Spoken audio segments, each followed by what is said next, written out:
What's going on, everyone? I'm Chris Baker. And I'm Ty Backer. Welcome to episode 178 of Behind the Tool Belt with TC Backer Construction.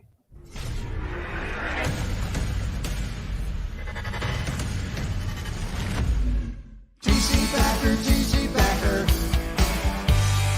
Roofing, siding, windows, gutters, solar. Roofing, siding, windows, gutters, solar. TC Backer.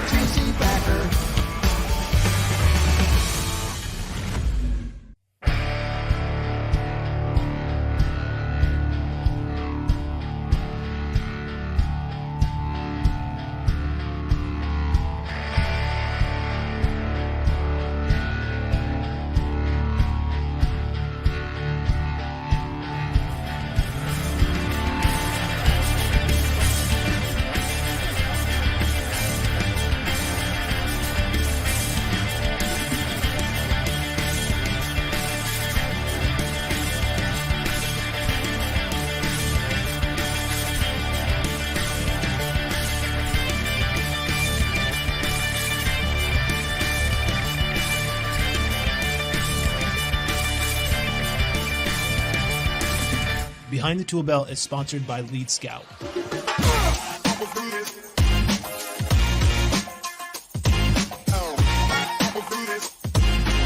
Find out more at leadscoutapp.com. I just think our salespeople are being a little bit of, well, lead babies.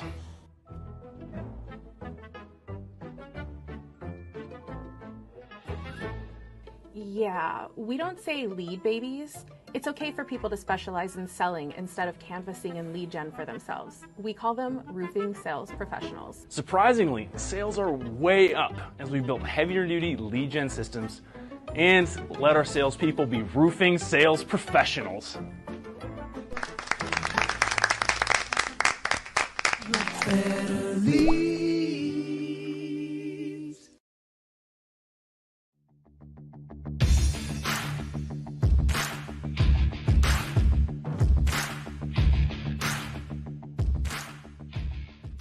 TC Backer. Boom, TC Backer family. How is everyone doing? It is a beautiful, beautiful, beautiful day here in South Central Pennsylvania. It is Wednesday. It is the best day of the week. Episode 178. Tires, how are you doing, bro? I'm doing good. I feel good. Yeah. I feel like it's episode number 5. Yeah, you look good, man. Yeah, I feel You look good. I feel good. I'm not burning, the both ends of each candle or whatever, however you say that. I feel like I am at sometimes, but I think I'm trying to find that work-life blend a little bit, and maybe should throw some rest in their work-life rest blend. Yeah. In the mix there. But I've been working out. I've been eating healthier, which gives me a lot more energy and focus throughout the course of the day. A lot longer. I don't get like that real high, and then that huge crash at the end of the day. With working out and eating right throughout the course of the day. I cut back significantly on my Red Bulls, and I feel good. I mean, Excellent, all in man. all, I feel good. Excellent. But listen, before we get any further, Tim Brown, what is your definition of a freaking lead baby? Like, by the way, I got some, speaking of eating great, I've got some lead babies on their way to you guys right now. Yes. Lead babies. Sour Patch? Yeah, well, they're lead babies. They're It's lead actually, this label was, they're Are they sour? knockoff Sour Patch Kids, but yes, they are sour. Nice. But don't get sour in power. And That's awesome, man. and these are in the mail to you guys, including you, Chris, Awesome. this Awesome. week. Thank you. But Tim. thank you. You're welcome. This label, weirdly enough, was made by AI. Isn't that funny? Literally took me about 5 minutes because it was made by AI. The new world we live in. Insane. Is the 6-month-old that was acting like better than Drew Barrymore in ET, was that AI? Like No, that can like do that. Dude, we just kept on panning back and forth, and I was me off to the side going, June, because that's my daughter June, and so she also is like, we did 2 commercials with June because she's so cute that we had to capitalize on it, you know. But lead babies are salespeople that don't do any extra things to get referrals. Don't canvas around jobs. They're people that kind of, it's that age old, I know we're all into Bible verses here. It's the age old Bible verse, the burying the talents. You know what I'm saying? I always think of that. That's like the best Bible story ever. It's like because like somebody gives them 3 people money and one of them buries it and the other one invests it. Mm-hmm. The point is like you have to invest. So you have to invest the leads that you get, and you need to canvas around them. And that's why Chris is a great guest alongside this topic. And I think Man, it's Tim, also, you just like stole all of my thunder I'm because so sorry. I'm sorry. as a Bible thumper, as Ty calls me, I Yeah. should have been quick to that. That's a good one. That's a really good one. You gotta invest your leads, and that also includes, and this is really important, is try to turn them into referrals. Like as somebody, one of the sales guys at Monarch Roofing was talking about this, and he's like, I don't want to just punch the bag. Like he's talking about, like, he's boxing or whatever. He's like, I want to punch through the bag so hard. And in his case, that analogy means I got to punch through. I have to not just get that one closed deal, because that's what a lot of us are focused on, the one closed deal. I got to get the 2 of their friends closed deal. I want them to love me. As Grant Cardone says, like, you want them to want to hire you. If they're like, if they have a business, you want it to go so well that they would like want to have you come work for them. Yeah. Of course. No, That's investing. and I agree. I just wanted to make sure that I was understanding your definition of what a lead baby was, just to make sure that I'm not talking about something really different. But you nailed it. That's exactly when you say lead baby, that's the terminology that we've used before, where they're kind of sitting around waiting for the phone to ring, and then when the phone rings, they just simply run that appointment and don't do any extra work. And the frustrating thing about that would be, for a business owner, would be, it's like everybody wants those big paychecks, but they don't want to put in the work, right? But I think what you were trying to say, Tim, is like you got to like 10x that lead that comes in, right? You got to squeeze as much out of that as you possibly can, and the potential that's there, because a lot of times what happens is the phone rings, you set that appointment, you end up in a neighborhood that you never knew existed. At that point in time, you got to have the attitude like, that's my neighborhood, and whatever that takes for that neighborhood to become your neighborhood. So you should have 5-yard signs in your vehicle on every appointment, right? You go out there and you plug in 5-yard signs, use the Lead Scout app, and Chris can elaborate on that later. And we use Post-it notes. Go out there and hit as many doors as you can. If you're afraid to knock doors, right? If you're afraid to knock doors, and really, I think it's a mindset. And I think it becomes, and Chris, I think we talked about this earlier today. It's like a cultural thing. I talked to so many people that maybe it wasn't you, Hofstra, that I talked to you about. It's like a cultural thing, right? Like the culture of door knocking and that high-fiving and going out and self-genning, you know what I mean? And not that either culture is good or bad, but it's like, if you don't bring that into your company and make that a part of your culture of going out and high-fiving and doing much more than your local competition, and you, because you have that silver bullet, that secret sauce, because you're stretching that one lead that came in into however many referrals, word of mouth, that brand awareness in that neighborhood. I mean, there's so many routes that you can take with just that one lead, if you can just squeeze the shit out of it and think outside the box a little bit. I do have to throw in here just why did we make a commercial about that? First of all, Hook is one of those companies that helps people get a bunch of leads. So I don't think like it's good to provide leads. You know what I mean? Like, I think like there's the big swing in the other direction, where companies like don't ever provide their people with any leads. I mean, the bar is low, like give them 1 lead a week or whatever. But at the same time, like from my point of view, I believe hooking them up, like as time goes on, if you can provide that, that's a little bit more of where you start to get, you can create culture. I think that like if it's all based on door knocking, and yes, we can get spicy here. If Chris disagrees, I have no idea. But like, I don't know if it really is that crazy, because it's just making sure that as time goes on, if you can start to build a brand and start to provide leads, you just get to keep your people longer. That's really all it is. Like, that's what we're all working towards. We don't want them to be lead babies, but we also like ultimately want to provide leads. I think that that's the ideal scenario. And that's kind of what the joke is about. That's the joke that we're going for, essentially. Honestly, organically, you're gonna provide leads. If everyone's out doing the customer due diligence, you're providing good service to your customers, you are gonna, as an established business, generate organic leads organically. I mean, word of mouth, we all know word of mouth is the best fucking advertisement there is. Somebody that you trust, and you know, one of your loved ones or someone saying, this is my guy, you're going to go with that guy.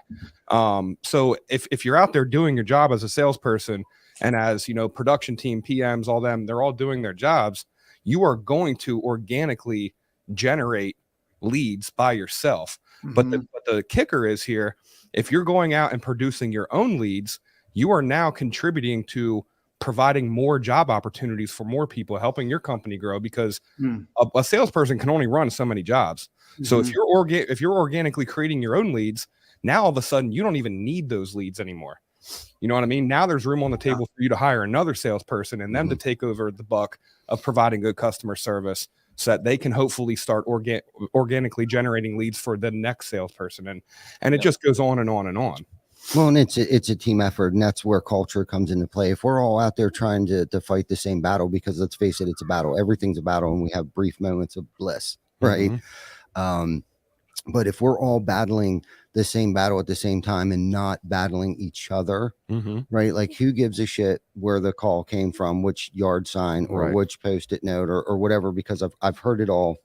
And now having different locations and stuff, and different demographics in different regions and stuff like that, and the cultures are definitely different, but the core values are the same. You can easily implement both canvassing and retail model in both markets, and I honestly feel like that's why the statistic is that most roofing companies go out of business in the first 24 months. And I think that a lot of that has to do with the storm restoration end of roofing, because a big storm comes rolling through. They milk that job for, you know, that storm for about 24 months.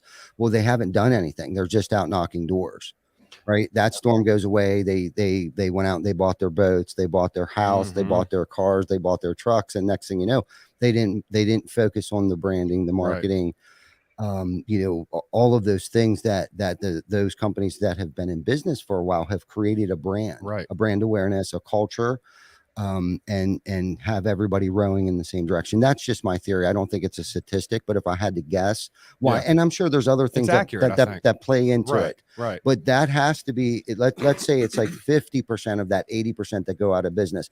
50% of that has to be because of the storm restoration market. Right. Because that mirage for 24 months, life is good for those 24 months. And it's like, man, this is really easy. This is awesome. You know, we're bringing in these fat checks. We don't really have to do too much. I mean, everything's getting bought by the insurance. That's going to go away at some point. And at some point in time, you're going to have to know how to generate your leads. For sure. Yep. When the tide goes out, we know who's swimming naked. Yeah, he doesn't say much, but what he does is good. That's right. That's obviously Warren Buffett. That's not my line. Did he really say that? That's a great quote. Well, I said it, actually, I didn't say it quite right.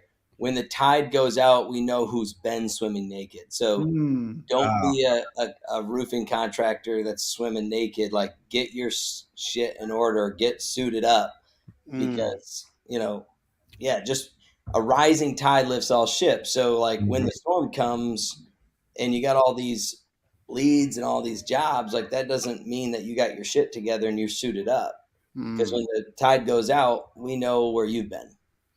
Chris, I have a question for you. You guys, your app and stuff like that has the ability to like mark where people have door knocked or canvassed or whatever. Do you get to see large aggregates of data on the back end as the people who run the app? That'd be very interesting. Yeah. To be honest with you, because we don't, I think for those that think, for our contractors that think that far, they like when I'm like, no, we don't. Yeah. Because, you know, it's it's a shared data, right? When someone comes on the platform, it's kind of their data, our data, everything's siloed. We're not like masterminding anything in the background. It's literally just, it's software as a service. I mean, we built an app that multiple people can like participate in. What is where are you guys, any new features or anything you guys are building right now or working on or anything like A that? bunch. Thanks for asking. Yeah. Well, so a couple things. So Lead Scout, for those that don't know, and just a good recap for you guys, Tim, for you. I mean, it's been a minute since I've seen you, so it's good to see you again, man. Yes, sir. Missed seeing you out on the road. Lead Scout's a door-to-door tracking tool, very similar to the canvassing tools we all know. But what's innovative about it, other than the fact that I think we made a much more user-friendly, more adoptable and accessible door knocking tool to the masses, not just your enterprise door knocking companies. Although we do have some really large companies doing that. Ty, you're kind of becoming one of those. But we have that marketing automation bolted on top of it. So in terms of like features, innovation, one thing that I would love to share is we're exploring. What's up, buddy? I got my 4-year-old wants to say hi. Hey, what up, dude? What's up, man? Sorry, we took Dad for a second. Yeah, Daddy's gonna finish this up and then I'll come out. All right, bud? Your dad's Can you shut the door for me? borderline famous. Not sure where Mom is, but that's all good. Outside. Cool. Inside. Shut the door, please. Thank you. So the marketing piece is direct mail, has been, right? You identify a house, we send a direct mailer. We're beta testing a automated drip text message bolt-on. So Ooh, that's cool. The same way that we can identify that roof prospect and send it print to the mailbox, we can start pushing text messages into any phone that's associated with that home. So that's kind of exciting stuff. That's super cool. Yeah. I mean, so much to say on that. Like in terms of like speed to lead, I mean, a direct mailer, if you've done direct mail, it could be months before you get a call off that. I mean, I'm talking like even a year, which is actually a good thing, right? It just kind of, it shows that it's got a long shelf life. But with a text message, it's like, if they're interested, you're going to know within hours. So, you know, that response rate, that ROI kind of comes right away, which is really nice, as we all know, instant gratification. On the prospecting side, man, there's a lot. I mean, it's really just about creating a tool that the lead babies, when they're out in the field, it's so easy to use, so intuitive that you can't not pull it out and capture some of that opportunity. We always see like, don't leave opportunity in the rearview mirror, right? If you're parking your truck and you're running the appointment, like, don't just get back in the truck and go get a fountain drink, right? So hit those 5-10 homes, and you could do that without Lead Scout, but it's so easy to just capture that data, right? I have to also say, isn't it accountability too? Like I will say, Absolutely. because accountability is the hard part and this is a good like bridge to all kinds of conversation, I think, because accountability in a business is just one of the hardest things. And so to have a tool that allows that, and I know it's not, accountability also always has a little bit of feeling of like micromanagement, but at the same time, like I want accountability as like a professional. And if I have a coach or somebody that I'm working with, I want accountability. Yeah. And so I don't think there's anything wrong. It's incredible. And I think that's a massive value proposition for even the sales rep, but definitely the company. Well, it's interesting you say that, Tim, because one of the things that a lot of our contractors are asking for, like, why doesn't it do this, is today you can't actually like tap on a roof and pin it. So for those of you that know canvassing tool, you're like, that's not a canvassing tool then if you can't do that. But believe it or not, if you rewind when we first had our first beta app out, a blank map, I mean, think about it. Like a blank map, where do I start? So we kind of took this, speaking of accountability, took this approach of, well, what if the sales manager or the owner could pre-mark all the house and say, those are yours. You see those marked?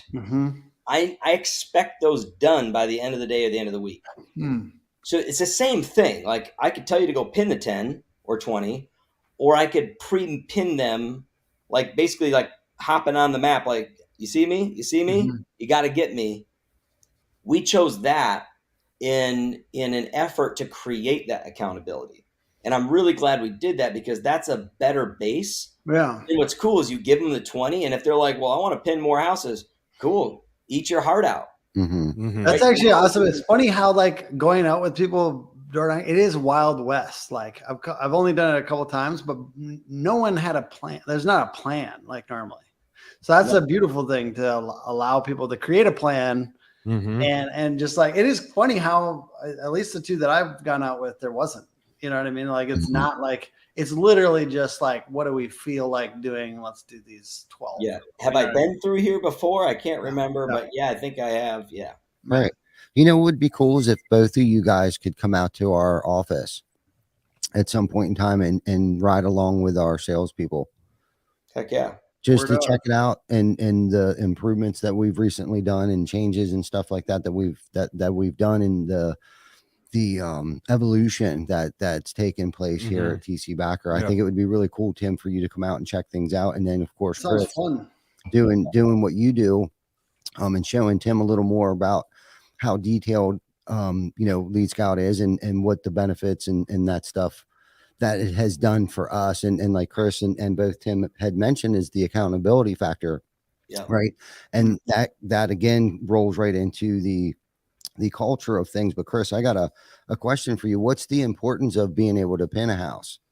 So guys go out and they pin a house and then what?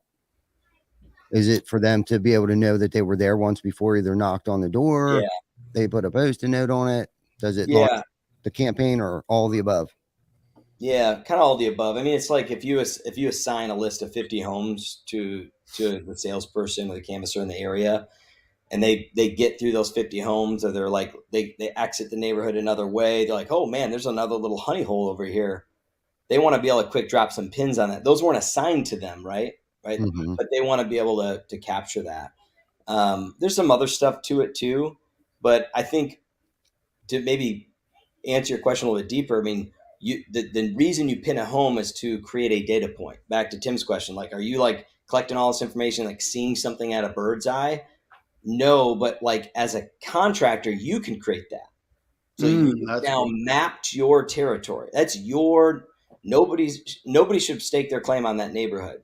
And the way to do that is to put a pin in it, put a stake in it, and be like, I went to that house that had a missing shingle or had discontinued shingle or whatever it was.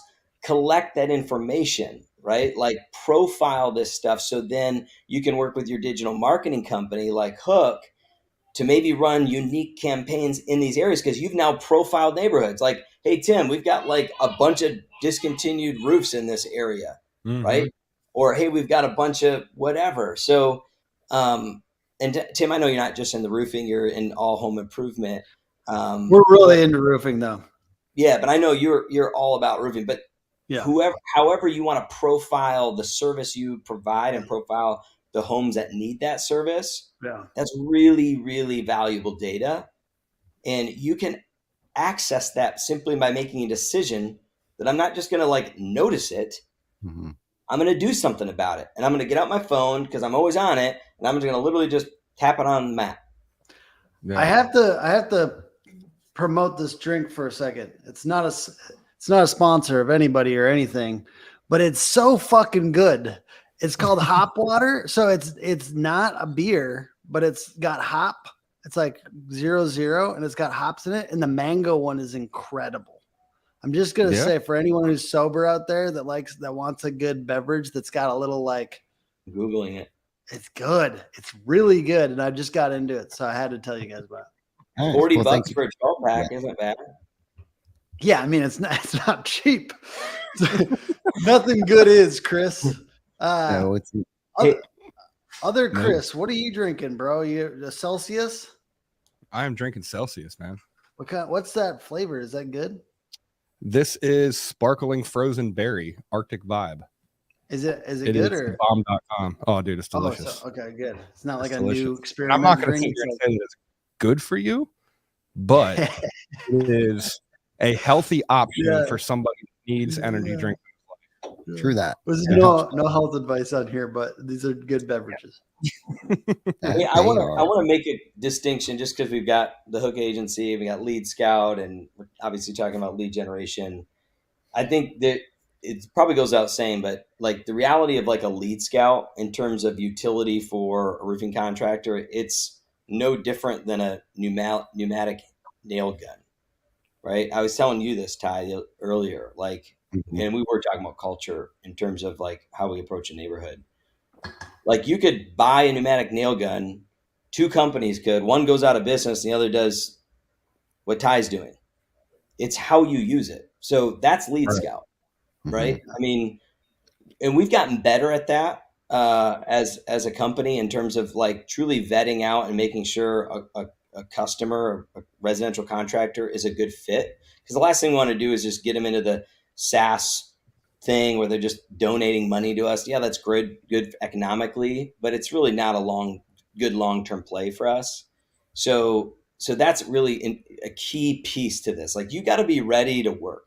And I would say that's the way I think of digital marketing too. It's like we are accelerator. I didn't think all these tools, like all the coaches, all the like software, all the marketing agencies, ideally they're accelerating somebody. But if somebody is not going to win, they're not going to win with all this bolted on their back. Right. You know what I mean? Like you don't get to skip the insane, difficult effort that everyone has as a business owner. Yeah. Like unless you're like super somebody invested in you, like that's the only like in most contractors, that's not the case, right?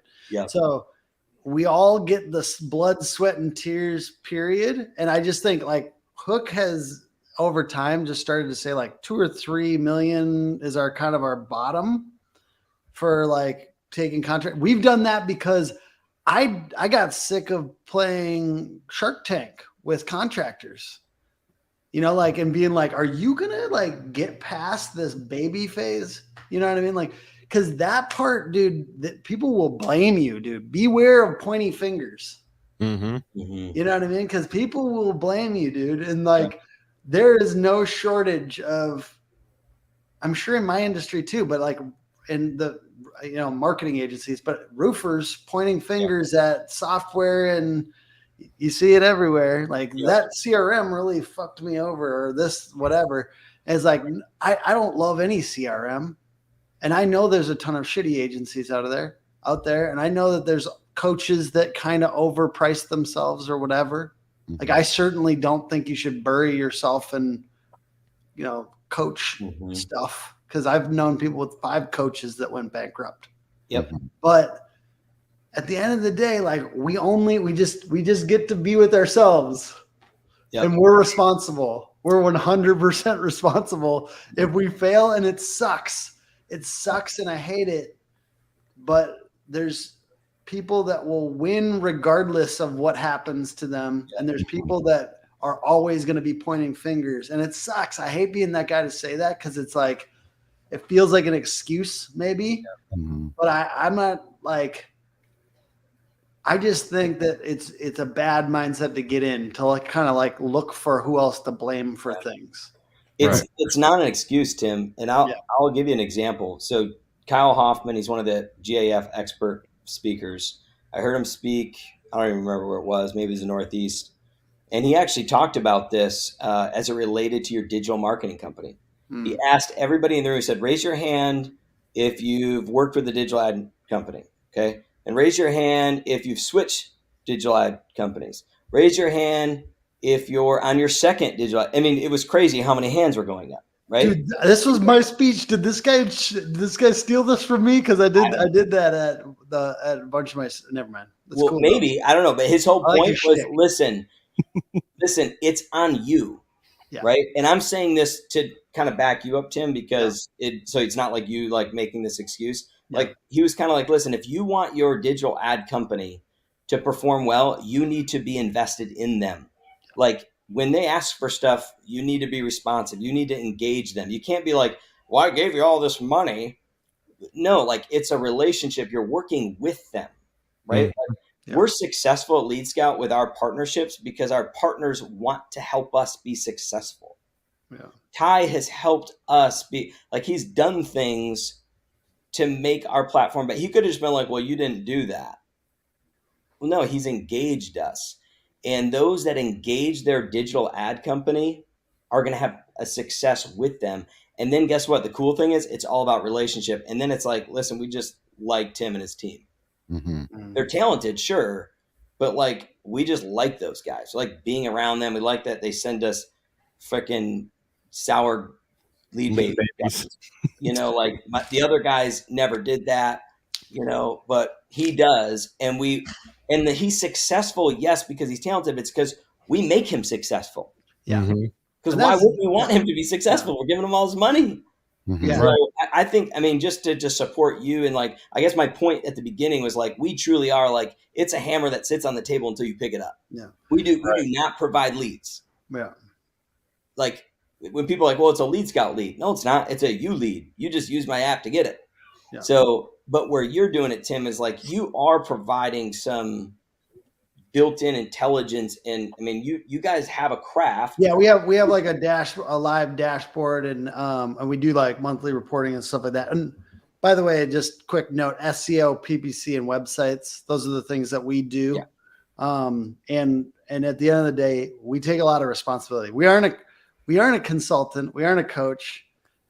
We are like a service that's done for you. And like, if we're not getting leads, we're responsible. Like that is the hard part. Like, and we are fully responsible, because I do see the temptation to go be a consultant. Like one day when when this all goes white and gray, I probably will be a consultant, but I don't feel right being 37 and being a consultant. You know what I mean? I feel like I got to put in work, and we're a service and we take responsibility if there's no leads. You know what I mean? Like that's at the end of the day, it hurts, but we have to, because that's what people are paying us, and we have good cost per lead on average and all that. I do want to talk about this because I mentioned it to Ty about this topic of professionalism and of specialization, because I think that there's a temptation as well, besides just pointing fingers, because that's something that happens. There's also like when we hire a company. Like when you hire a roofing company, you're saying these guys are probably smarter than me at this one thing, because they do it all day, every day. And they're very, very good at it because they've seen all kinds of problems, and I trust them, and I am paying them maybe more than the other company that gave me a quote, because I trust them more. And I know that there's problems. There's like, what is it? Like the highest I've ever heard is like 64% of like home service or contractor things have to be redone. There's a lot of, I don't know if that stat is accurate, but I know that a lot of work does need to be redone sometimes. So you pay a little bit extra so that it's not, you're just paying to not have to redo it, because that's annoying to have to redo stuff. And so that goes to, this is me standing, talking about services, and I'm guessing it probably goes to what you do too, Chris, but the idea of professionalism, because honestly, that's where I think I talk about the modernization of roofing. And I know Ty is like excited about where roofing is going. It feels like there's something happening, and we're going in a better direction than maybe it was 20 years ago. Maybe it's just technology is advancing and we're all kind of getting a little bit more like forward thinking or something. But roofing really does seem to be having like a come up, like a glow up. Roofing is cool. Like 10 years ago, they didn't have shows like Behind the ToolBelt with this incredible setup at, all over the country. Like this is new, and there's a ton of other really cool new things, in addition to money coming into the space from people buying up roofing companies, rolling them up, creating technology for them, because there's actually like respect put respect on roofing's name. Thank you. Yeah, man. Because it's getting cool and like there's a ton of money, really. And so like there's all this private equity people that are like putting respect on roofing now. And they, you should have already known. Mm-hmm.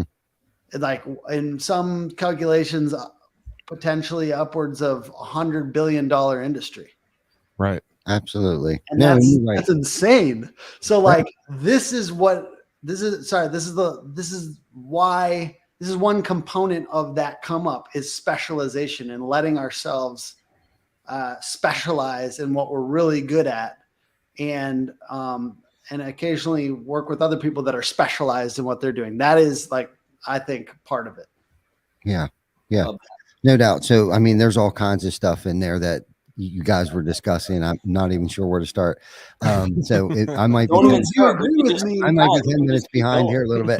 Can I ask you a question? I think it's a good like pass off here is like, yeah, obviously it doesn't make sense to do certain things like hire a coach or a marketing agency at certain levels. I don't think everyone should do that. But like, where do you think roofing companies that are kind of like in that, coming up in 500,000, 1 million, 2 million, 3 million, 5 million, when do you think it's appropriate to start like allowing themselves to specialize and to pass things off with money? Because I know it's not right away. We have to kind of pay our dues. I know like I had to at least. Well, I can tell you this. One of the first things that we did is we needed a website and we needed to have a presence on Google. I mean, I didn't want to do that myself because I admittedly didn't know much about it, right? Because when was this, by the way? I was going to say, I hate to even talk about this because Yellow Book was still out and then they went to digital, right? Like they got into the website space and that. So we went with Yellow Book. We left the Yellow Pages and we went into Yellow Book, who helped us with our website. And it was good. They did good. And this is where 321 got her done. I don't know if anyone's ever saw our domain. And I'm going to go down this rabbit hole a little bit because it still holds near and dear to my heart because I was broke as a joke. I lived in a van down by the river and that's no shit. So 321 got her done where it came from. I wanted it to be just got her done, but somebody over in California already had that domain got her done. So 321 got her done was an option that was available. The reason why we went with that was because I couldn't afford roofing. That was too expensive if we added roofing into our domain and for the pay to click option, right? It was like $12 every time somebody clicked it. I couldn't do it. Gutter was the cheapest. That's why it was Gutter. And I thought to myself, if somebody could just call me and I could go to that home, then I could inspect the roof while I was there. You know what I mean? I just need the phone to ring. How can we get the phone to ring as least as expensive as possible? Right. So that's where 321 got her done came from. Plus I always heard a jingle. 321 got her done, but that never came to fruition. But anyhow, that was a pipe dream. Somebody get this man a jingle back in the day. So anyhow, first and foremost, I scraped and gathered my pennies and hired Yellow Book at that time to put us a website together because let's face it, you need a website, right? You're not even a company if you don't have a website. I talked to somebody the other day and I was like, do you have a website? They said no. I was taken back. I really was because how this person's in business is because of referrals and word of mouth, and he's killing it. Yeah, not for me, not for where I want to go. Right? You know what I mean? I will note one thing: Google Business Profile. You can get a lot of business just from Google Business Profile. If you don't have that, at least go get your Google Business Profile claim. Yeah, you're like, right. But there's a lot. Yeah, there's a lot of things that you can do to market yourself. I bought magnets for the trucks and stuff like that. Those are things that I did, but mostly at that time, it was a lot of referrals. And for, I would say the first 5 years, bro, I did everything other than create the website. It didn't matter if it was Excel spreadsheets. It didn't matter if it was QuickBooks. It didn't matter if I was doing the estimates. And this is long before CRMs were out. I feel like that's like such an important part of everyone's story. Do you know what I mean? Like, I do think that there's a lot of people that want to skip those 5 years these days. Yeah. Like overnight success happens in 10 years. Like, and I know that's becoming like a cliche now. Like it's a catchphrase that everybody's using, but there's no exaggeration there. Like the first 5 years, you're still broke. Like you are starting to break even at that point in time. Mm-hmm. You know what I mean? Because if you're doing it Oh, I right, know what you mean. every dime's Yes. going back into the business. If Yeah. you're trying to grow a business. Now, Yep. if you want to stay on a roof your whole life and bang shingles with a 3 or 4 man crew, where I was going in my mind is I know my body physically couldn't do that for the rest of my life. That if I wanted to get off this roof, we needed to grow. We needed to, with back then, the evolution back then, like now is CRM started to come out. It's like we needed to evolve in with the times to try to streamline things and make things quicker. Like, how are we presenting proposals to our clients? Are we doing it quickly? Are we doing it slow? Is it taking me 3 days? And it literally took me two days. After you went and ran 2 or 3 appointments, come back, sat down, broke out the Excel spreadsheet, saved the existing one, deleted everything out because I didn't want to retype, who we were, our address, our website, things like that. And then go into like really elaborately spelling out what it is that we're going to do for these people. Right. That would take a minute. Right. You know what I mean? And then you got another one. And on top of work, you got to start saying like, what year is this? I got to know. I got to know when this was. The timeline. It started in 2005, 6, and 7. Okay. So not that crazy. Yeah, not that crazy, but still, that's how advanced and how far roofing has come in just the past 15, 20 years. I mean, really, it really had come. I mean, it has evolved. And that's the thing too. And I wanted to talk about this when you guys were talking. I think half the problem with people is that there's so many bells and whistles out there. There's so many tools, right? There's so many aerial measurement tools. There's so many CRMs. There's so many quote apps that you bolt onto your CRM because you don't know how to make your estimate look pretty. And see, that's the thing. And I'm not bashing Sumo Quote or anybody like that, but like when you get into business, master 3 things, right? Master your QuickBooks, right? Master your marketing, and then figure out what that is. Figure out what the other one is. Do I need an aerial measurement tool that's going to make my life easier so I'm not necessarily climbing up on these roofs all the time, or whatever that is? All you need is 3 things. And then later on, once you master those 3 things, whatever those tools are, and let's face it, you need some kind of accounting software. Yes. Right. I don't care if it's Peachtree. I'm sure there's all kinds of other apps and shit out there. We grew up on QuickBooks and never went down the Peachtree rabbit hole. We've QuickBooks from day one. Right. You need a CRM. You know what I mean? You can't really, I don't know how we would do it without a CRM anymore, just because of everything that it does and everything that it tracks. With the automation that it does, it sends out text messages, sends out emails, it just does so much. What CRM do you guys use? Job Progress. I know no one's ever usually isn't super intensely happy with their CRM. It's Leap now. Okay. I still see in the Job Progress hooking people up over there, Facebook group. Good job, bud. Now try to get here on time tomorrow morning. No, it's Leap. So it's Leap now? Yeah, it's called Leap. Anyhow, Mike's in here. I'm busting his ass. Well, we also, as long as we're busting his ass, we also have to say Mike made that badass background behind you guys. So yes, he did. Oh yeah, man. You gotta get the shout out too. He did that at 2 a.m. Yeah, it looks like a 2 a.m. kind of genius moment. Yeah. No, He's over caffeinated or something. Probably. But master those 3 things, right? Then move on. Then try to surround yourself around people that might be better at something than you are right now. I'm not saying in general just better all the time, but sometimes you do need to hire somebody, whether it be sales, whether it be production, whether it be installation, whatever that might be, and you should know. So I'm trying to get to know this, that I've never had a coach. I've been doing this for a minute, and I just recently 2 weeks ago spoke to somebody about it. And when I told him that I've never had a coach, he was like, I cannot believe that. I can't believe. I said, listen, I've read a lot of books. I listen to a lot of books. I have a couple mentors that don't even know that they're my fucking mentors. That kind of counts, though. You know what I mean? It's as long as you think about it. I think coaches are good, but I think people get overcoached.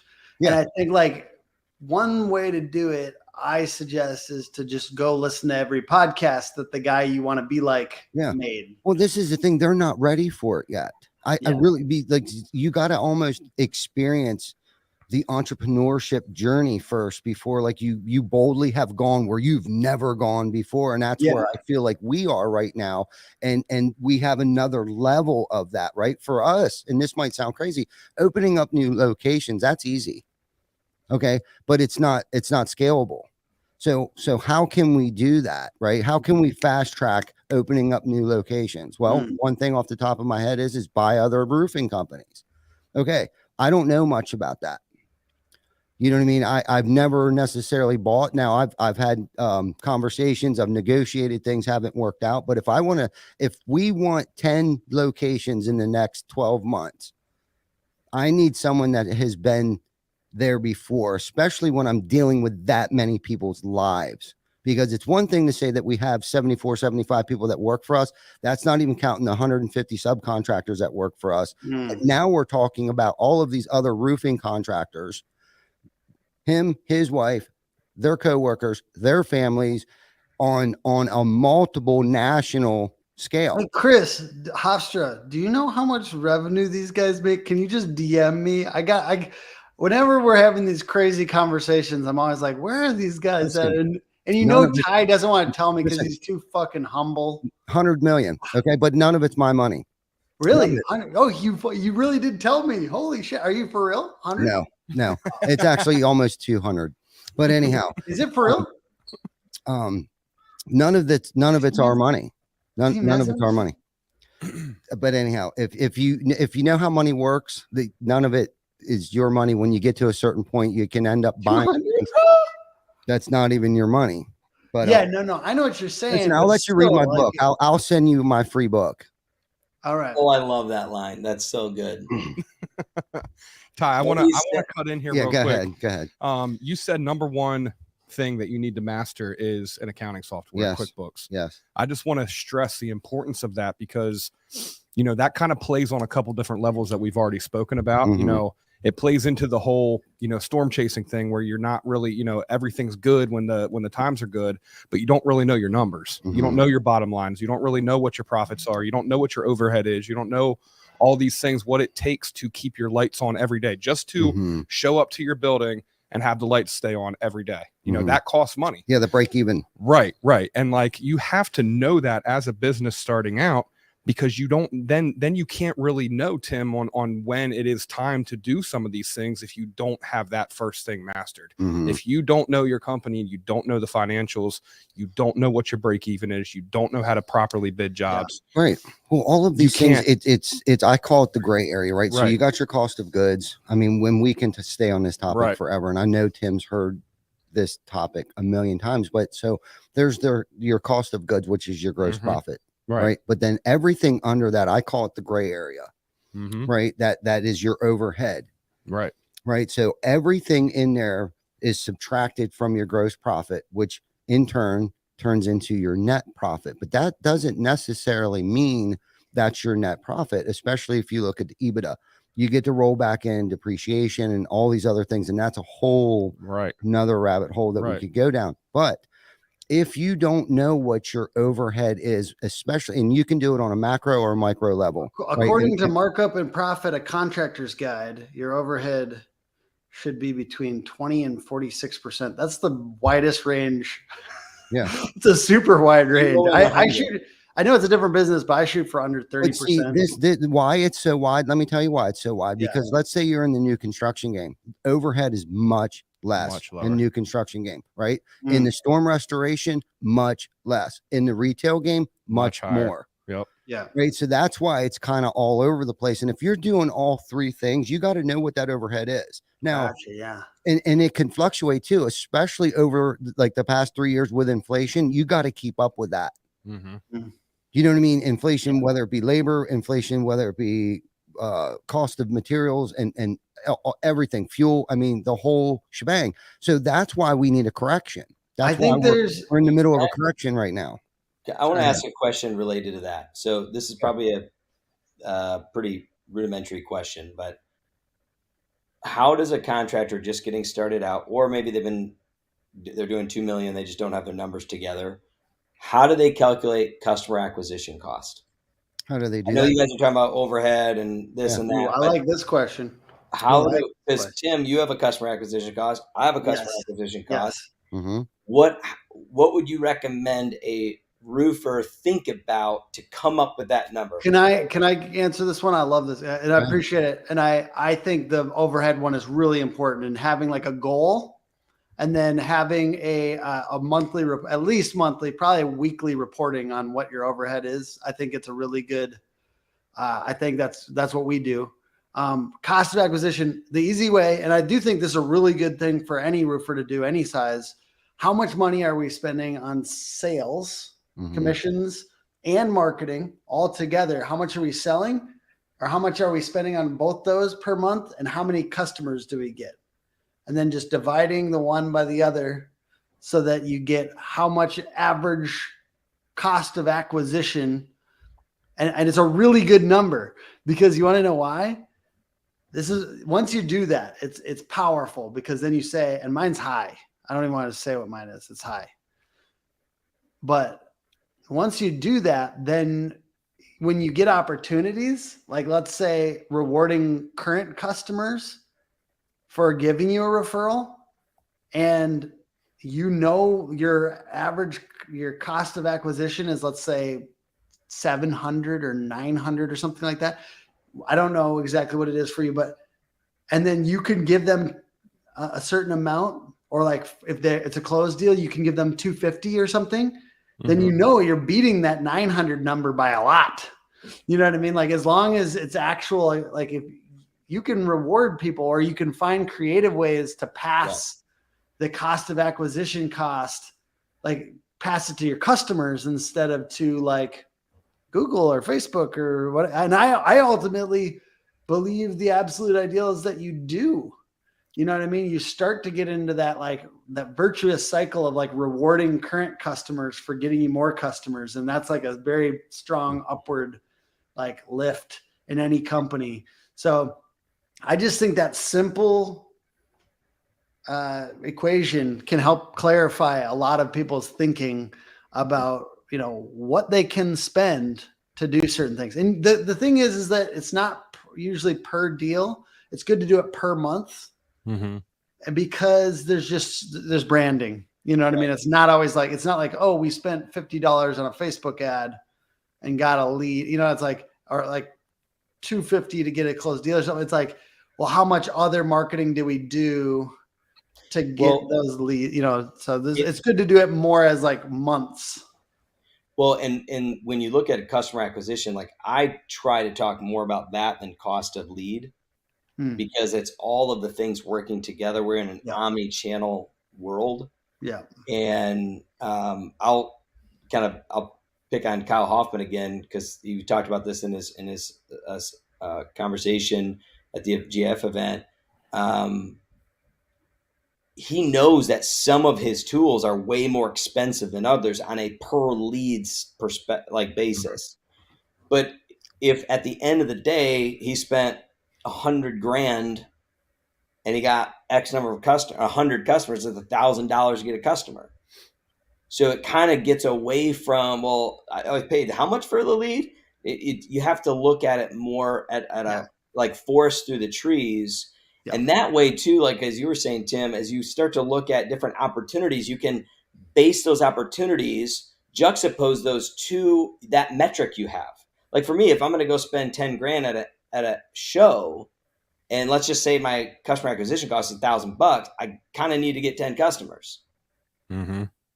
So with shows, I just want to note, I like to cover my cost with getting a customer, you know what I mean? Like a couple customers, like for you, like try to get that 10 customers, but then know that maybe we're not going to do 20 customers, but I got all that brand. So then you're getting like free brand. Because correct. I covered, and that's why I say you don't make that decision off that, but it allows you to frame it. Yeah, exactly. So you have like, you're going into it with some knowledge, some education around it. And then the last part was like, and this just kind of goes back to your comment about Monarch and how you like punch through the bag. Yeah. the reason he wants to punch all the way through the bag and get those 2 is he knows his customer acquisition costs. He's like, dude, if I could get 2 more off of that, think about how cheap that was. And then that customer not only had access to a very low cost CAC, customer acquisition cost, but the LTV of that customer just went up, which is the other side of the equation. So we have cost to acquire a customer, and then what's the customer worth? And for a roofer, all you roofers out there that are listening to this, or resident for remodeling companies, guys, it's a lifetime value. It's not a job value. Like literally, this is an economic term, LTV. The reason why it's lifetime and not job value, like JTV, because that customer could garner more revenue for you, both from their cottage, when they move in 7 years, because that's the average time, that we move, or it's the fact that they're going to tell those 2 other neighbors or friends. That value is associated to that customer. They are an LTV. So now you're like, holy cow, we need to have a better referral program. That's going to raise our LTV and reduce our CAC. Yeah. 100%. Everything around referrals all day, every day. What can we do better at referrals? And like, I will say it's one of those things, like, because a lot of people, they're like, well, referrals are great, but I can't increase them. That's fake. It's not fake. It's just they all take a long time. Like it takes a long time to create partnerships with other home service businesses. It takes a long time to build brand. It takes a long time to try to get a reward my current customers for giving me referrals system in place. They're just because they take a long time doesn't mean they're not like really, really good and important. And I'll just say for my business, I think that I can speak the most clearly about that. Like everything that we've done for referrals and really pushing on it. And an easy one that you guys can see that I do, I'm sure, is like, you'll see me go thank everyone that gave me a referral this past month. And I've thanked them very publicly, and you could too. So, like you could thank, and you could make a list and put a calendar invite on your calendar every month to thank. And then we write them down, everyone that referred us. And then we thank them publicly. And I use the same graphic. I don't need to like go and make a new graphic every single time. I just do it once a month. And then it says, I'll say it in there. I say, hey guys, like we live off your referrals. Thank you. Like, and gratefulness, by the way, on social media is like the best tone you can set. It's a good tone for life too, but I don't want to get high and mighty, but it's really good for social media. So like it does, like, it just encourages people, because then like, oh, he not only maybe even wrote me a handwritten note or something like that, he also thanked me on social media publicly and mentioned, in my case, I mentioned their company, but for you, it's a nice personal thing for a homeowner. If it's homeowners doing it, or if it's a company, that's a bigger benefit, because people like free advertising for themselves too. So yeah. I want to say something here real quick. Goldstein, you brought up a really good point here, that not all leads are created equal. Some leads come with very high close rates. My question for you two is, do you think that there is a myth out there, or some kind of belief in maybe newer people or people that don't know marketing as well, that the higher their cost of acquisition is, the more the higher the close rate might be, or the warmer the lead might be? Is that a real thing, or is that maybe just a mirage? I would say, the good thing is like, anytime it's a really, really cheap lead, it usually is cheap for a reason. And I'm not gonna, like, people hate when I pick on Facebook ads, and they hate when I pick on Angie leads, and I get hate when I pick on anything.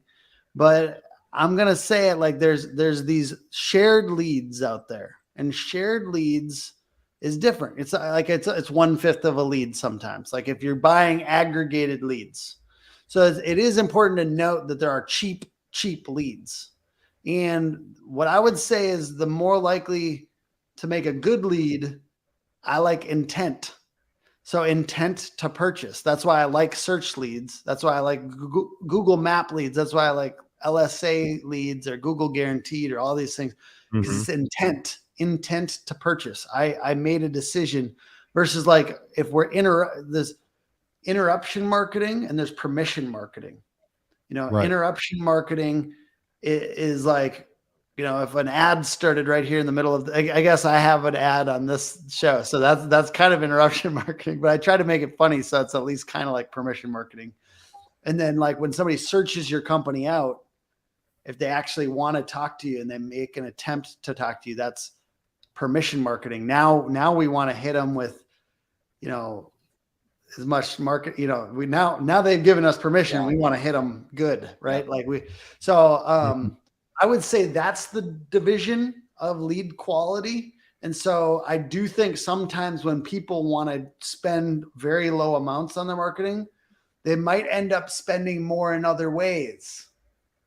Like if you really want to get cheap leads and you really want to get Facebook, they're fine. Okay. I do Facebook ads, but the point is like, you really want to do all this, the cheapest stuff. You might be paying to go race to the bottom price wise with everybody that's on Home Advisor. You know what I mean? Like there are cheap places. They're cheap neighborhoods, right? It also time costs money, and if those cheap leads have a 20% close rate, that's a lot more neighborhoods that you just wasted time. Cheap neighborhoods. There's cheap parts of the internet. It's just like neighborhoods, man. Maybe you wouldn't spend as much time canvassing over there. That's okay to say, right? Am I allowed to say this? Maybe we're not going to spend all our time canvassing over there. Maybe we're not going to spend all of our time advertising on the cheapest parts of the internet where everyone's chased to the bottom, because there's websites where they're literally like, they're ranking on Google for all these, like, how much is, like, let's just do a different, just to take the emotions out of it. We're over in, we're like, how can I get my kitchen remodeled for as cheaply as possible? I go on to Home Advisor or something like that, and they're like, yeah, you should get your kitchen remodeled for $35,000.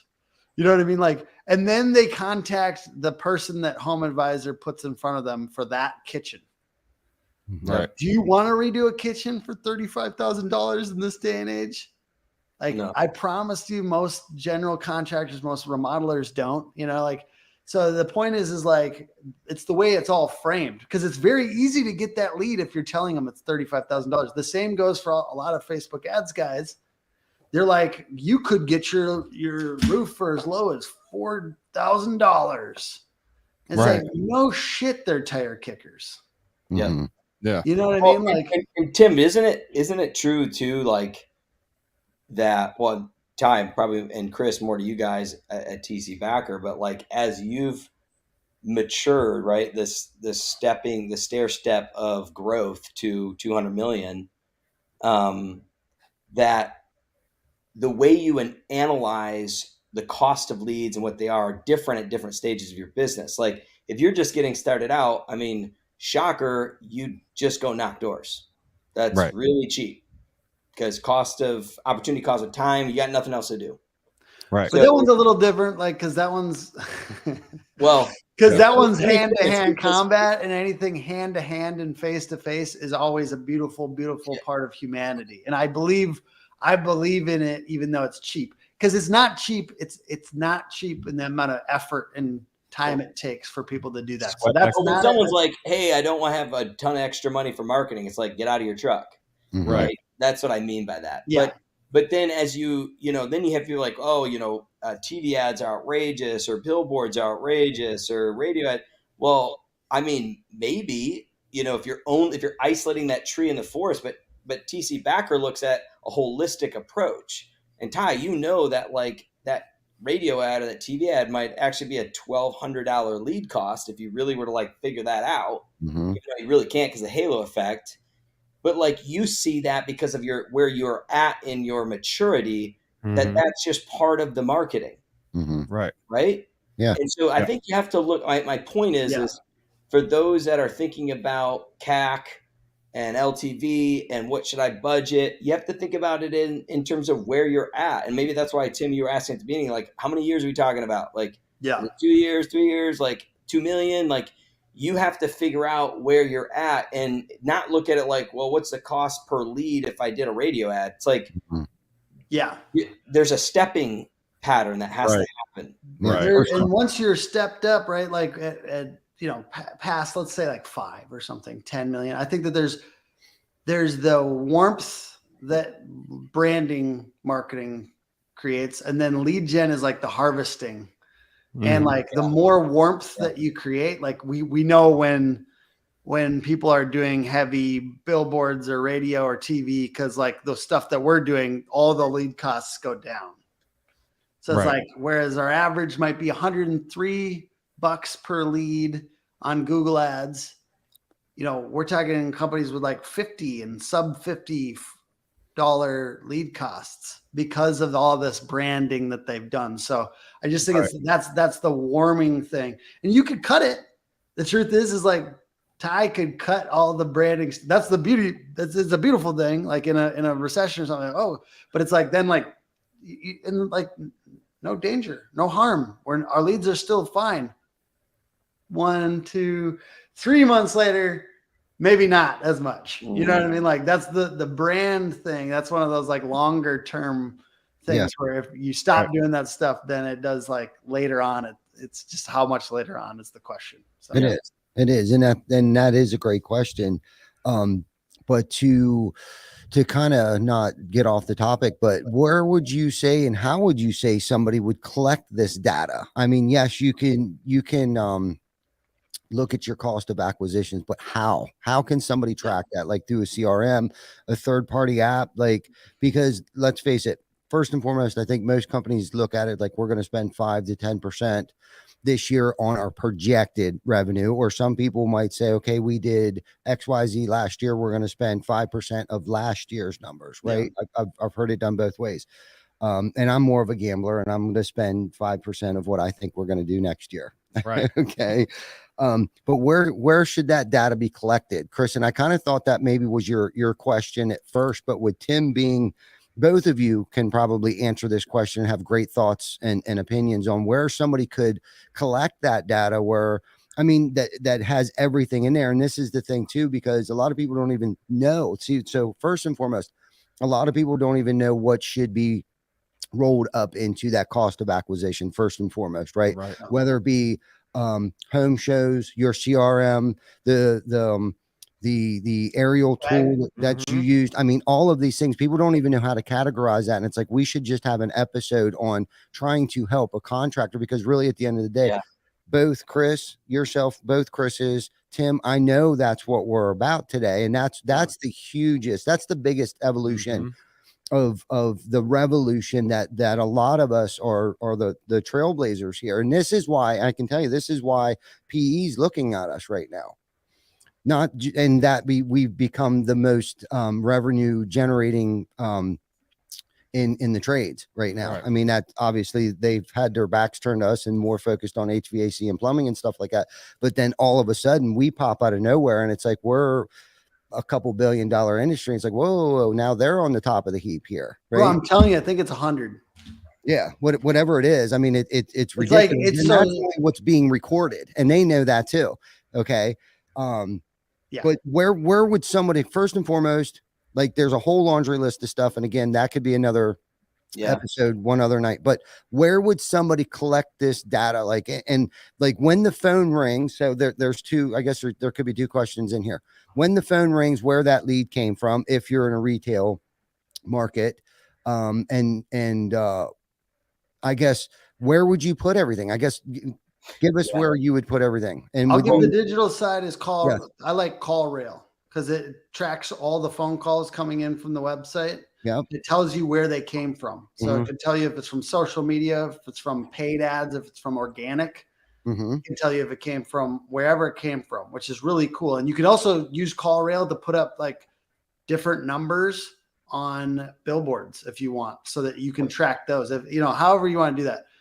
The most sophisticated also would include, your CRM. So you can sort it by like sales guy and all that stuff. But I think you could do it as basic as a spreadsheet. Like we have 50 leads. We have 50 leads. Here's 30 of them are live leads and 20 of them are trash or spam or something. You know what I mean? Like it's good to sort those things out. And then I think it comes down to like real leads. So we do that for our customers, is where we sort like what was real leads and what was not real leads. And then we essentially like break those out. And then we follow up with our clients. We're like talking about it and like what turned into business. Cause then we want to optimize for closed business. And I don't know how you do that on the canvassing side. So I'll let Chris talk about that. Yeah. So would you suggest somebody using tracking numbers, I guess, if you're going to use call I rail? love call rail for that. Okay. Yeah, I love call rail. And what it does is it automatically, and it's like it's not that expensive. Like for the utility of it, it's incredible. It's a good deal. It's like $45 and you get 5 numbers. It's awesome. And then what it will do is the website loads and it will swap the number based on where they came from. So then no matter, like they don't have to click it. They could literally look at it and call, and then it knows where they came from, which is really, really cool. It does call recording. It can actually link to your landing, like your digital. Yeah. You can like assign it to print or digital. Like you gotta tell it how you're using the phone. We use it. But yeah, super powerful tool. We listen to our clients' phone calls. That's part of, Yeah. We don't. We listen to them because we have to make sure. And I know way too much. And I mean, we have to, when clients talk to us and like leads are down or something, like we have to say like, there was a lawyer that called your house at 4:30 and you didn't want to, they called your company at 4:30 and like, they have a giant home. We're looking at their address right now. And you didn't want to go up because it was like 4:30. Like I have to, like, if people are challenging us, I have to be able to say like, look at these leads. Like you could do a little bit better handling these leads. It's a weird proposition, but we get called out and we have to like have accountability. It's weird, but we have to do it because that's ultimately like part of our job. We're required to make sure people have good leads or else they will fire us. So we have to hold them accountable. Right. No talk shit. Chris, what's your spin on that? Yeah. You were going to say something. I don't know if I was like, you guys are losing me, but I was hearing kind of two different things. I was hearing both like, how do we calculate the CAC, the customer acquisition, but then also like, how do we track? Was that, track? Yes. So you want to know more about tracking? Yeah. Okay. Yeah. I mean, there's a lot of things that go into it. Yes. Call rail is definitely one thing that you can do with the calls that come in, but we're talking about like the cost of how about just time, right? And then how about our CRM? How about home shows? Well, shit. I mean, the list goes on that events, trade shows, advertising, promotion. So how we do it? Cost, sales team cost, all of those. What would somebody do? Are they using QuickBooks? Are they using between QuickBooks and call rail? Go ahead, Chris. Yeah, no, I mean, so if you're just getting started out, no different than your family budget. Like you just open up a Google sheet and you categorize every, as Dave Ramsey said, every dollar. That's his like budgeting tool, because he's like, you have to account for every dollar. There's not like I think this is what it is. Like every dollar that goes out the door for your business needs to be categorized. So once you've categorized it, you then need to group it by operations and sales and marketing. So Tim, you were saying before, like sales and marketing. So anything that is touching or closely touching a customer acquisition should go into figuring out that CAC, right? Yeah. So I would say your CRM is not, right? That was like a operational tool you chose to buy instead of using Google Sheets. Okay. But that's not related to customer acquisition. So just as an example. So you're going to do that. And that's how I would come up with so for us, like we have our like group of expenses that go towards saying like, for me, I'm sales. So every cost related to my compensation goes into customer acquisition because all I do is acquire customers. Yes, I'm also wearing other hats, but for the most part, that's how we've structured it. What a badass. Whereas, like, all I do is acquire customers. So all whereas like our CTO, Matt, all he does is just write bomb ass code. He's not acquiring customers. Right now, that code is our product and that's acquiring customers, but we don't count his cost into that. Okay? That's just how we do it, right, wrong, or indifferent. So that was what I'd say about that, Ty. And then in terms of like tracking, I did want to just like make some clarification because we get it a lot because we do with mail, direct mail. CallRail, we found, and we actually did studies on this. Ty, you were a part of it. If you remember, when we ran attribution, that's the word we use, right? When we run attribution, there's direct and indirect. On direct mail, we found that less than 50% of the time they called the CallRail number on the mailer. Why is that? Well, they Googled your company. They Googled North Face Construction. And then they're like, wow, this is a legit company. Nice website. They must hire a really good digital media company. They read some reviews and they call the number on the website. And then Tim gets credit for it. And then Tim gets credit for it. And then here's the crazy thing. When so-and-so answered the phone, thanks for calling North Face Construction, blah, blah, blah. And then they like, oh, how did you hear about us? They'd be like, oh, we saw your yard sign. Which is true, right? But they also had got the mail. So like it's touch points. Yeah. It doesn't always, the point is like CallRail's great for certain like modalities, like a yard sign, a billboard. There's a lot of things that it's really good for. But there's certain things that like it's good, but just know that it's not going to capture everything. Yeah, there's no it's also just being okay with there being brand. Right. There's really not because I remember having a conversation with David Bruno, one of his first times that he was on here. And it's like, at that point in time, I think it was like 7 to 11 touch points before someone actually decides to do business with you. And it's like trying to track at what, which touch point actually had them go onto your website or initiate that phone call or the conversation to do business is really hard because they don't know, they could have seen a shirt in front of you while they were getting coffee. They could have seen a truck, but then when they call in, they got the number from Google because they looked you up. And like, one thing being established, Ty, I remember, I don't know how long ago it was that you were saying that, we're at the point now that we get more hits on our website because people search for our name in Google versus roofer near me. You know what I mean? Like people go onto the internet and search for our company name, not local roofer. Yeah. You know what I mean? So like over 10,000 visitors. Yeah, it becomes really hard to track, to your point, Chris, because you really don't know what touch point brought them there. They're just going to give you whatever the last one was. Right. And this leads into how important it is to do all of those things that are less expensive to do, whether it be direct mail, text messaging, yard signs, truck wraps. Those are all things that we did early on to create that brand awareness. And that's really, and how do you track that? You can't, I wish there was. Yes, you could have every single yard sign that you stick out has a tracking number on it, every single truck that you have on the road, because that's the shit, I think. Right. Like every truck's got to have a different tracking number on it. Every yard sign, every single yard sign, because I need to know where that yard sign was located, because that might be the hot spot. Yeah. You know what I mean? Unless you went over and beyond and crazy, like you just have to get to a point where you have to accept the fact that there's things that you have to do, but you have to do them all. You know what I mean? And what we've tried to do, and the easiest thing that we've tried to do is fill up that 11 to 13 touch point as quickly as we can once we approach that neighborhood. There you go.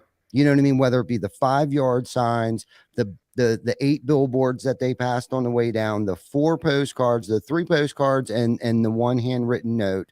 Right. So let's think about this: 4 postcards, 5-yard signs. That's 9 touch points. Bam, right there. From one lead that comes in. Yep. Right. And then let's talk about if they actually got out of the truck and canvassed the area and put a Post-it note on their doors. Right. So if they did, I don't know, 20. So now we're up to 10 per home, 10 touch points per home. Your truck parked down at the end of the street when they're pulling into their neighborhood and you're out canvassing, that's number 11 right there. So within 1 hour of one salesperson's time, They can cover all 11 touch they could points. cover all 11 touch points. And if another roofing contractor is listening to this and you're not doing this, you're going to go out of fucking business, period. Because you're just lazy. Mm-hmm. You're just Yeah. lazy. And that kind of brings everything kind of back to what our very opening line was about lead babies. You know, it kind of all feeds into the CAC and all that stuff. It's like you really have control over what that number is because, you know, like you were saying about punching through the bag, if that salesperson goes out and actually drains all the juice out of that lead that they possibly can, that CAC number is going to be down. Yeah. You know what I mean? And I want to So- throw one more nugget in there. One more thing that we recently started doing is the salesperson, as they go out there taking a selfie in front of that yard sign, whether it be at a job that we closed or in a neighborhood, doesn't matter. But if they're doing that, and let's say that yard sign disappears, it doesn't matter because they've tagged me, they tagged the entire sales team, and they tagged TC Backer Construction. That will never go away. It will be on social media forever. And if you have 5 salespeople out there doing that 3 times a day, I don't give a fuck who you are. If you live in our area, you're going to see our face, their faces, our name on your feed. And that's hey, how a lot you of use social media channels too, like they have algorithms around like the location. So I know like even like TikTok I was in Colorado and I wasn't following these Colorado roofers, but I was seeing the Colorado, I was seeing people from that area roofing in Colorado, and like it knows me. So it's like, oh, you're going to like this. And you're in Colorado right now. So you're going to love this roofer in Colorado. And I did. I loved it. And I followed him. Right. No, I mean, and it's not as hard as it has to be. Like, yes, there's all kinds of new technology, but traditional forms of advertisement still work. They still do. And they're very cost effective, especially in your first 12, 24 months, 2 mil, 1 mil, half mil, wherever you are.